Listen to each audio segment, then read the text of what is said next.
All right, good afternoon. Thanks, everybody, for being with us on this special occasion. It may be irrelevant to some of you, but I like the fact that today is my grandfather's birthday, and he would have loved the fact that we're hiring a guy from Greenfield to be our coach. So, but having said that, him being from Greenfield had little to do with our decision here. It's really great to be able to hire somebody who has such a tremendous winning track record and won everywhere he's been, and so it gives us great confidence to welcome Mike. And so I am happy to introduce Mike McCarthy, the next head coach of the Pittsburgh Steelers. Mike.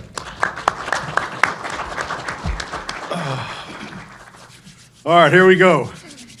Thank you, Art. I think I thought at least be able to get started. Oftentimes coaches and players, you put on new team colors, and it takes a minute to feel comfortable in those new colors. But to be blessed beyond any measure, one day to put on the colors you wore since you brought home. I apologize. Brett, I told you not to sit my family down here in front. This is so unfair. When you come home from Mercy Hospital, I do want to thank Art Rooney, Omar Khan, Dan Rooney, and the entire Steelers organization for the trust they placed in me to represent one of the most storied franchises in all of sports. I understand and embrace the responsibility, the privilege, and the weight that comes with this stewardship. This city, this franchise, this fan base means the world to me because Pittsburgh's my world, and it's just awesome to be back here. I do want to thank two men I'm very fortunate to call friends, Mike Tomlin and Bill Cowher. They've represented this organization with such class, and I'm honored to follow in their footsteps. They left the proverbial cupboard full, for sure. My family, my loves, my wife Jessica, kids Alex and Danny, Jack, George, Gabby, and Izzy, my parents, Joe and Ellen McCarthy, my sisters, Kelly, Ellen, and Colleen, and the crew that's here. We can finally openly wear our Steelers swag, so let's get it. My heart is full, my focus is singular, and it's time to bring another championship back to this great city. And with that, I just want to make sure that when we do get that trophy, that the seventh trophy in the case, we'll start that victory parade at 1137 Greenfield Avenue. So with that, Bert. All right, if you guys want to raise your hand, we'll pass the mics over.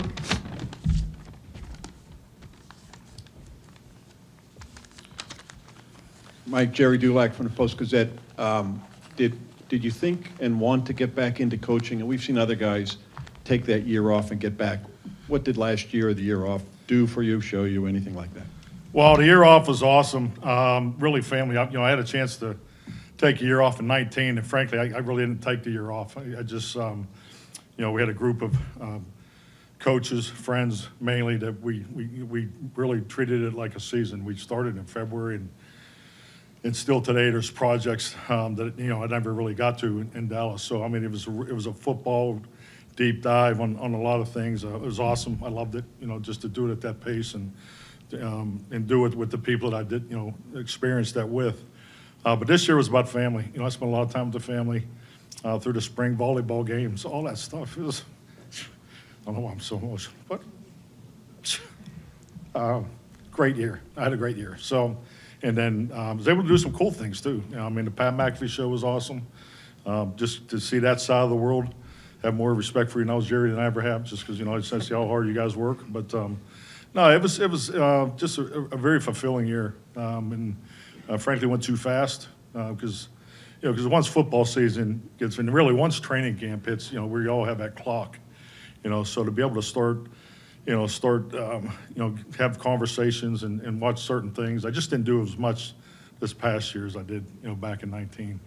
But it was really cool to, step back and look at the trends. I think our game's so much about trends. I'm just always amazed when you look at a season, whether you're following game management, you're following fundamentals. If you see the ball kicked out at the 1-yard line in one game, and it's amazing. 3 more happen in the next 3 weeks. So I just always have followed the trends because I think our game's about trends, and it is our responsibility as coaches to make sure we're constantly teaching and reinforcing and finding new examples for that. So it was a great year. Just for media too, when you're asked a question, raise your hand so they can see in the crowd where you're coming from. Go ahead. Mike, Tim Benz over here from Trib Live. Question, just a football one for you. I'm not asking this from any other perspective except your own personal preference. In your best case scenario, do you want Aaron Rodgers back as your quarterback next year?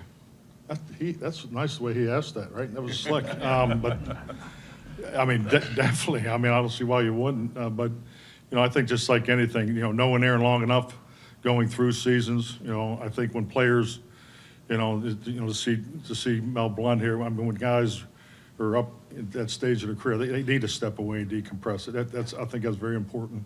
The game is so emotional, what these men commit to and what they put into it. I think that time away is important, and I have spoken to Aaron, and so that's really where we are there. But I was able to sit back and watch the games. I watched most of the Pittsburgh games on TV, and I thought he was a great asset for the team. Next over there. Rich Walsh, KDK TV. Mike, credentials aside, did you feel like you had to sell yourself in that interview? And was there any answer or story that you told that maybe helped get you the job? Well, Share with us. I think every time you had a chance to interview, I've always enjoyed the interview process. Frankly, you have, was on 3 this year, had a number in 19, and really didn't have many before that. Frankly, I think anytime coaches and players have a chance to talk football, sit down and cross the table, and have a chance to sit down and talk to Art Rooney, about the game, the history, especially growing up here and being a huge Steeler fan as a kid and understand. I mean, it's a great opportunity. So I'm filibustering here because I'm trying to think of a good story to give you, but I don't think there was one that knocked it out of the park. But no, I just I enjoyed those conversations, and I know this no different than I would think in any industry. You look for fit. I'm in the process of putting together a coaching staff, and there's so many outstanding coaches out there that I respect, but it has to fit together.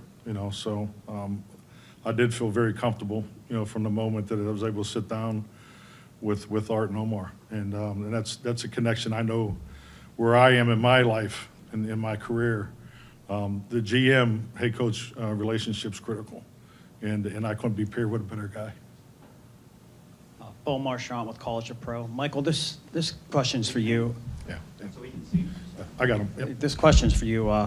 In terms of absent of being a Pittsburgh guy yourself, but when you looked at the roster specifically, what attracted you most to the roster, and what are you happiest with in terms of the roster? Oh, I mean, I love the roster, and I think it's Omar's turn to talk here, but I think it's a roster that, is fluid. And what I mean by that, the first thing I always look for, I know in my head coaching years, how many players do we have returning on contract? Or we had 52, we had 61, 64, because frankly, I mean, the draft's really important. Veteran free agency is important.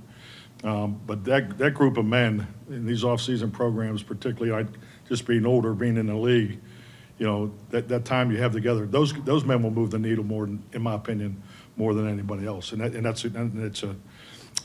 it's a great group of men, just based off the feedback that, we all talk to each other. And so I'm really looking forward to moving the needle with those guys. And definitely we'll add through free agency, we'll add through the draft. But, it's like I said, Mike Tomlin, and Omar, they've left me a lot to work with. So I feel good about the direction. I'm really excited about the defense. Great seeing Alex here, because defense wins championships, and, the history of the Steelers defense and staying with the 3-4 is important, as far as the origin of it. And that's something we have to build off. I've been a head coach 18 years. I've had one top 5 defense, and we won a Super Bowl that year. So the importance of defense is critical. Mike, Brooke Pryor, ESPN. The last 3 guys that had this job were in it for 19 years, 15 years, 23 years. You're a little bit more advanced in your career than they were when they took over, but how long do you see yourself continuing to coach? What do you kind of view this timeline as? Well, I think we're going to shift to dog years, number one. So it should be funny in your first press conference. That backfired on me last time. But so, no, I think really, I mean, Coach Noel, growing up in the 70s, I just, when I got into coaching, that's when you look at someone you like to emulate. And what Bill Kyer and Mike Tomlin have done here, trust me, I have great respect for that. But I really am. I mean, hell, I can't even get through the press conference. I'm looking forward to getting started tomorrow.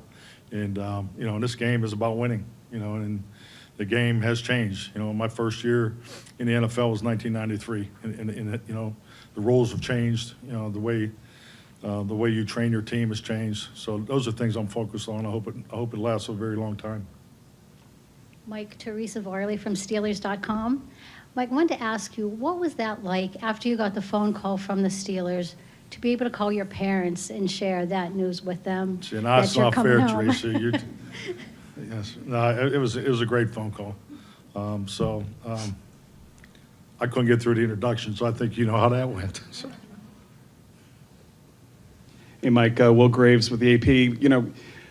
Why did you still want to coach? What is it about this profession, that certainly you have great credentials, you have coached a good long time. Some guys don't come back at 62. Not that that's not as old as it used to be, but what keeps you coming back? What made you want to get back into coaching? I mean, I love coaching. I think the biggest thing is the interaction every day with the players, the coaches, the support group. I mean, to line up every single day and to work and to do hard stuff, with people that are committed. I mean, there's nothing like it. And, I've had a chance to step away and look at other things. There's nothing like the National Football League, and to do it at the highest level, it's something that, I'm not ready to walk away from, and to have this opportunity, it just seemed like it was meant to be, on so many different levels. But Sundays are incredible, but, Tuesdays, game plan days is still one of my favorite days, so there's so many little things about the coaching profession that I love. But, the fact of, getting up every day, grabbing that cup of coffee and hitting it, getting it, and it's all about winning. So, I'm just fortunate that I had the opportunity to do it again. Mike Pursuta, DVE. Your history is offense, your reputation's offense, your numbers support that. What has been transferable from one stop to the next? Why do you keep getting production and getting the most out of quarterbacks? Well, I mean, the quarterback opportunity, I think it's important. When you become a head coach, big part of why you got that first opportunity was, the position you coached through your background and so forth. So I've been super blessed to work with unbelievable group of, quarterbacks, the Hall of Famers. Paul Hackett was, my mentor. Paul taught me the quarterback position. Started at University of Pittsburgh over there in 1989. So just had great mentorship, through my younger years. But in that that follows through. A little harder to coach the quarterback today than it was in, pre-2011. But, that position is no different than any other position. The quarterback position to me is a huge challenge because you don't have the individual time that the other positions have. So, but really finding time, being efficient with your workload capacity and making sure those guys get the fundamental training. So just never really deviating from the old school way. And it has worked for decades. Mike, Ashley Leotis here with WTA Channel 4 here in Pittsburgh. The playoff win drought has been a big topic of conversation here the last few years. When you look back at the last 10 years, what would you do differently? What do you think the biggest change needs to be right now moving forward into this era with you? Honestly, I don't think you can really look at it that way. Every season's different. Every team you coach is a bit different. Your beliefs and, your standards and the culture you're trying to create, you're trying to move that forward. The most important thing about playoff football is staying in the playoffs. We're not trying to get to the playoffs and doing the things to stay in the playoffs. Playoff footballs are the hardest games to win each and every year. I mean, if earlier we talked about trends.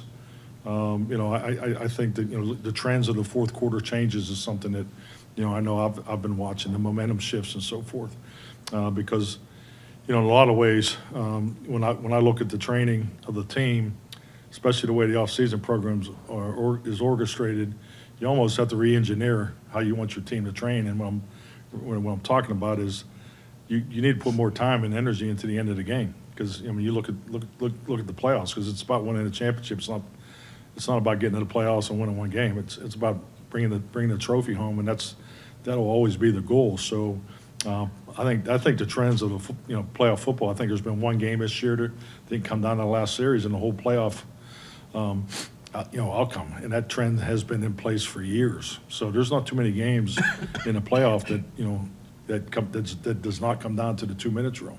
And then, as I already stated, the fourth quarter momentum swings this year have been at a record pace. So that's what I pay attention to, and because we all have the same amount of time to train the team. The players, have the same amount of time to put it into when we're able to work as a team. But where are you spending that time? So that's really my approach to how I would attack the playoffs. Mike, Jeremy Scott from WESA here in Pittsburgh. There's the legend of the unopened Iron City can that was passed along from Coach Knoll to Coach Cower, then from Coach Cower to Coach Tomlin. Did you get that can? Well, I really haven't had a chance to, get to the office yet. So, but yeah, I'll let you know. So. Mike, Mark Cabali, Steelers correspondent for the Pat McAfee Show. You've had great success over the years developing quarterbacks, but you're taking over an organization here who wants to win now. How do you balance winning now and finding that next franchise quarterback? Well, I think you're always developing the quarterback, and I've been blessed to have great starters. Particularly, the last one, the Dak Prescott, Aaron and Green Bay Brett, but we've always approached it as the quarterback room, and because that second quarterback, a third quarterback, they need to emulate the starter because that starter is dictating the rhythm and the timing and the precision with the perimeter guys. So I'm excited where I'm going with this. I'm really excited about Will Howard. I think he's someone that I thought he really came on there at Ohio State. I'm anxious to work with him. So I mean, it'd be great to have Aaron back, but Will and Mason. I'm really excited to get started with those guys. Mike, Chris Adamski, Tribune Review, TribLive.com. Do you plan on calling the plays, and what's your timetable for offensive coordinator or any coaching staff? There's going to be people that you're familiar with from your past or around the league. Yeah, definitely. I will call the plays on offense, and so that obviously will run the offense. But these coaching staff, it's a bigger challenge each and every year. And I just think there's more moving parts to it. But it's been very fluid the last 48 hours. So. Alan Saunders from Pittsburgh Sports Now. I'd like to ask Omar and Art, a lot of the candidates you interviewed were younger coaches, defensive backgrounds. Did you come into this thinking that was maybe something you were going to do, and what was it about Mike that changed your mind maybe or stood out to you compared to some of those younger defensive guys?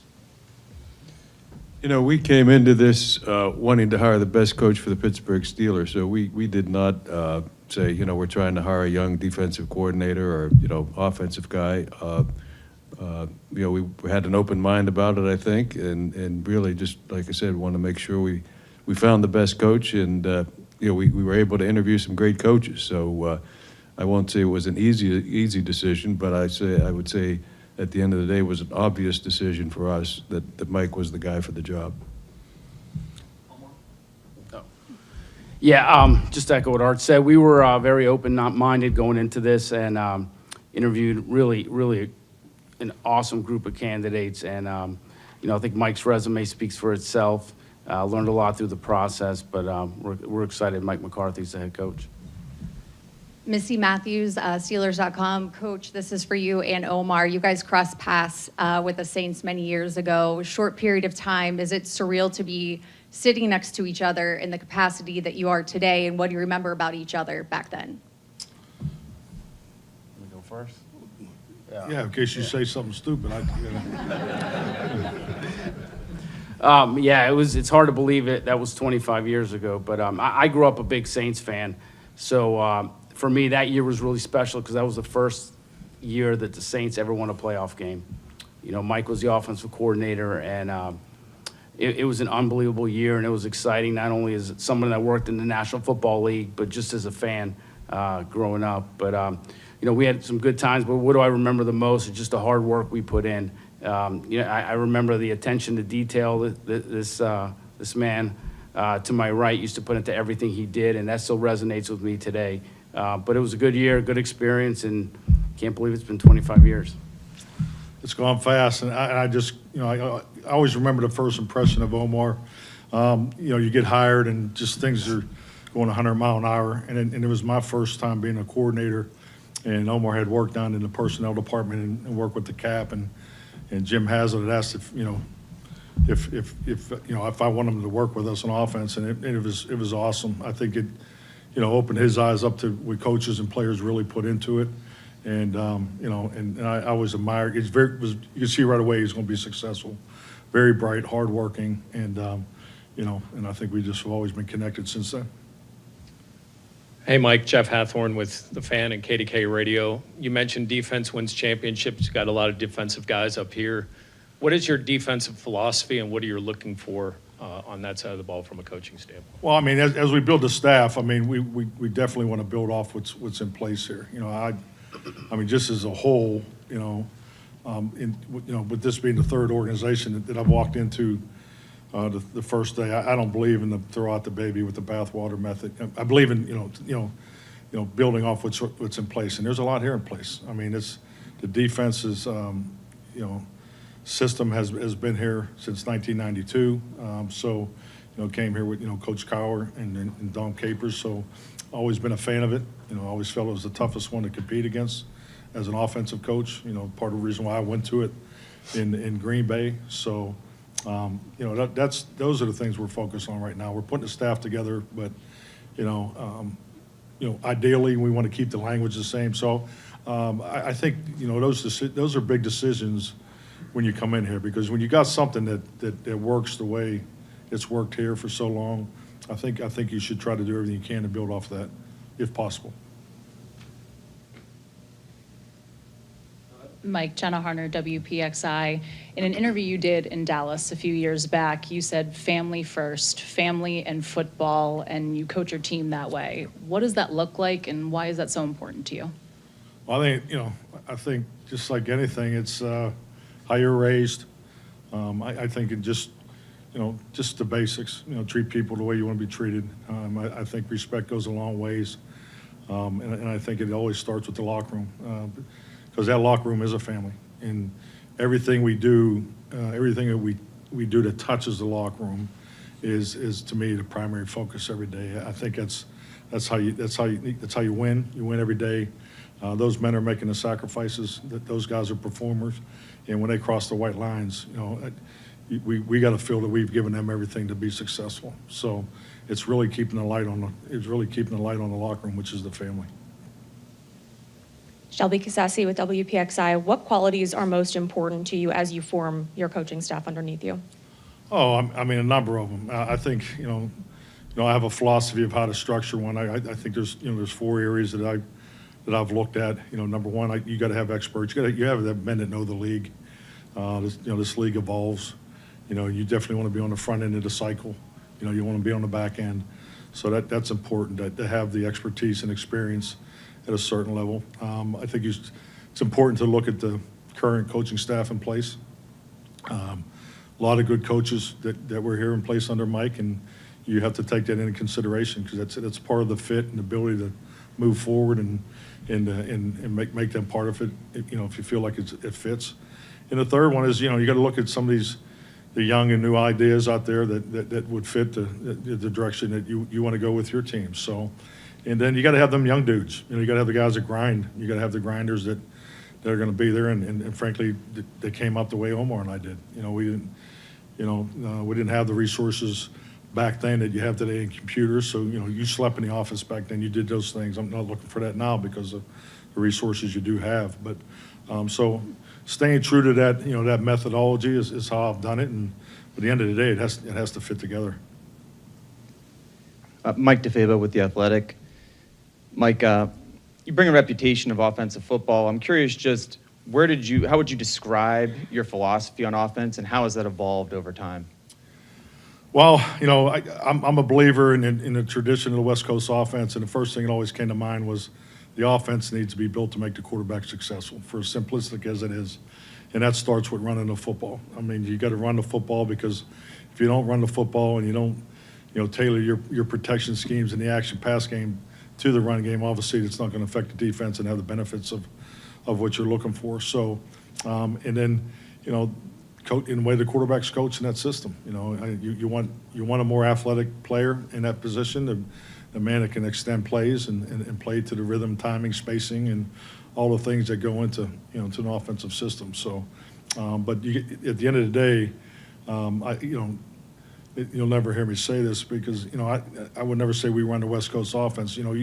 If your system of football cannot take in every player that Omar and Art want to bring to the Pittsburgh Steelers, then you need to take a look at your system. So, we need to make sure we can accommodate, the variety of players that are available to us. You more? This one's for Omar, and then a follow-up for Mike. Omar, Mike's had an extensive time working with the quarterbacks. How much did that play a factor in bringing him on to be the head coach? Because I know, you've been making it a priority to find a long-term option at quarterback. And then, Mike, how has the quarterback position evolved, and what have you learned over the time of working all the way back with Joe Montana, but then also recently with Dak Prescott? Yeah, it's a good question. I'd say, look, with everybody we talk to, the conversation of developing the next next quarterback for the Pittsburgh Steelers was part of it. I think Mike's resume speaks for itself, who he's been around. But we're excited about working with Will, and that was a part of it. Quarterback play, I think the obvious is the role changes, their ability to run. They're running.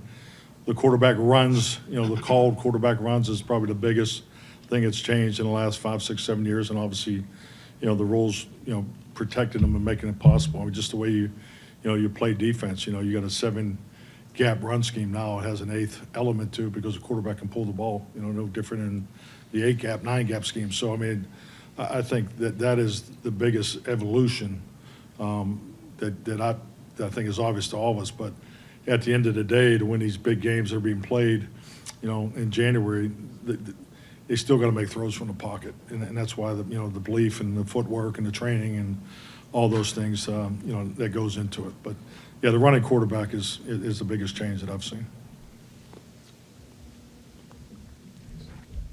Hey, Mike, Brian Batko from the Post-Gazette. I just wanted to ask you, I mean, what can you share about what these last 72 hours have been like for you? How much of it's been, whether it's returning calls and texts to family and friends, or planning the next steps, draft process, pre-draft wise? What can you pull back the curtain for us on these few days? I think the two words that jump to the front are overwhelming and surreal.